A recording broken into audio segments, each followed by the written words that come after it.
One of the things about this recorder that I do like over the A810 is the shuttle control, which you didn't have on the other machine. A little bit slow to respond because of the size of the reels being 12" on this. It's a lot faster with 10" reels. But one of the things that I haven't seen on the machine like this before, the A807's got shuttle control, but you couldn't do this. Get the tape to round about the right speed.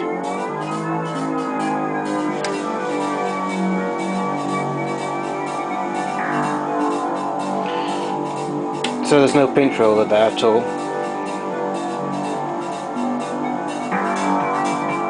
Now this is actually playing slightly faster than the song should be, but it gives you the general idea that the machine can be locked at a certain speed with no capstan needed. Turns out it was just going a little bit slower then. So if you really wanted to, you could put it backwards.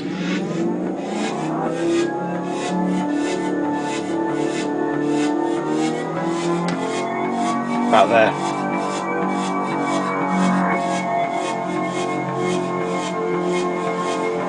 Now bear in mind that is using the torque of the left hand reel to actually pull that tape accurately across the heads, so there's bound to be a bit of wire flutter there, but as you can hear it's not much.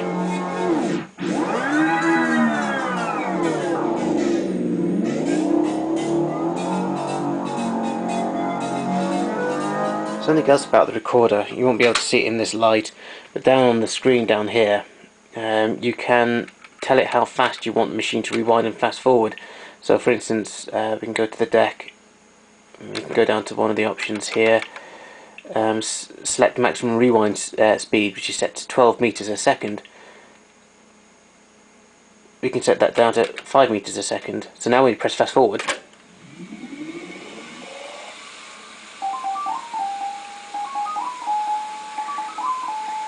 the machine has actually dropped in speed quite considerably. Now we can speed it up.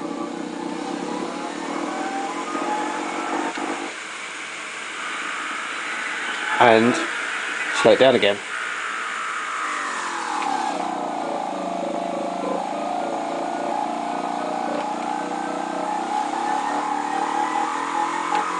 So it has a variable speed control whilst actually winding.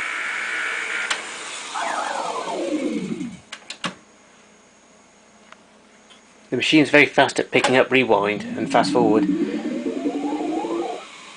Bearing in mind these are 12" reels, a lot bigger than the average tape recorder. Most tape recorders, large format, take 10.5" reels. Quite often smaller machines only take 7". But to actually get a machine that will take 12" reels is quite unique. There are only a few machines that do. And they would be machines like the A80, the C37, some of the Ampexes, although I'm not too hot on the Ampex range, and the Telefunken M15s, all the big studio desk machines. This is probably the smaller of the machines that will actually take 12" reels. The recorder, like all the other machines, has variable speed control. So for instance, we can press first speed if you come out of the menu. So that's dropped it from 15" a second to 10" a second. We can then set the variable speed.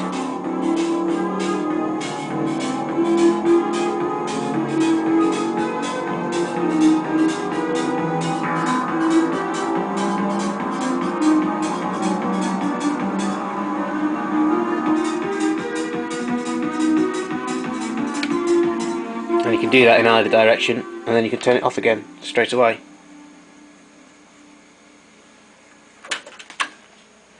This recorder is completely configurable. In its present mode, it should be set to 7.5, 15 and 30" a second, 3 speeds that it can cope with.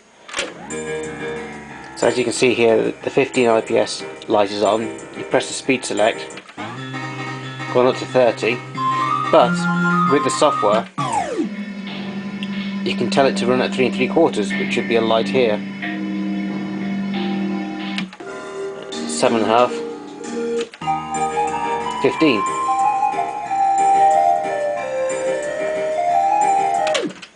Now the recorder can be configured in different ways. For instance, this is set so that the capstan's not running at the moment, so when you press play, the capstan engages, but you can hear there it's got a slow start. They're a little bit more energy efficient, takes more strain off the power amplifiers, etc. It's not always wanted in editing, so what we can do is you can go to the setup, go to the deck, mode and deck, and then key mode, and then go up to capstan A and B. Now you might just be able to see that there's no A and B function set on this machine, so as you can see here there's no key present. So what I can do temporarily is turn the capstan on and you'll hear it starting to spin. Now when you press play, if I come back out of the menu, it's an instant start.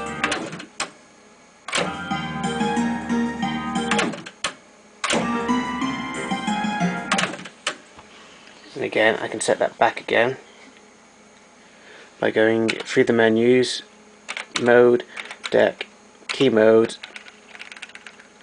and scrolling up to capstan A and B, which is that one, and it's just stopped.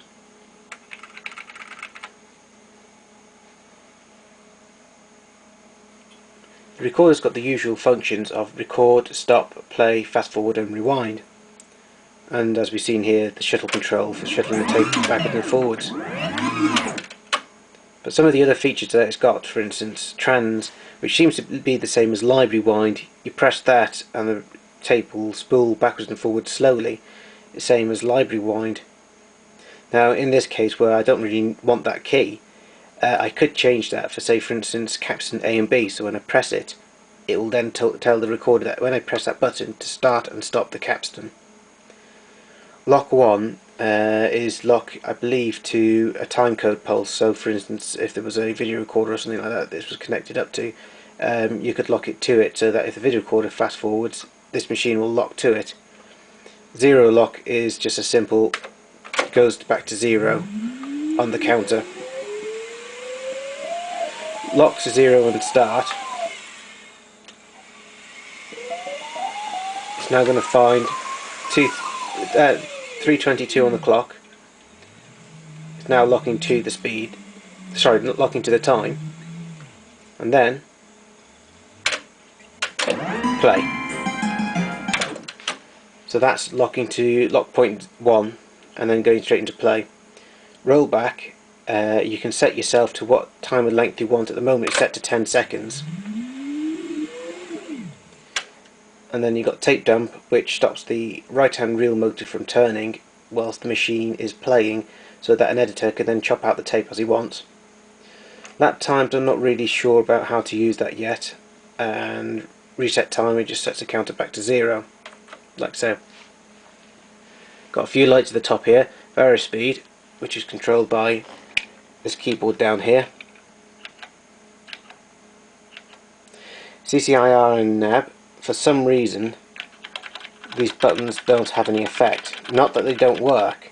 The register on the LCD screen here, rehearse I believe is so that once you've actually created a loop on the tape or a particular start and stop point of logical starts, you can use the rehearse key to go back over the tape and then listen to the start and stop to make sure that the times are correct. Fader, well this machine hasn't got a fader attached to it so it can't be used. But you could use an external fader, say for instance on the mixing desk, and as you raise the fader up the machine automatically starts.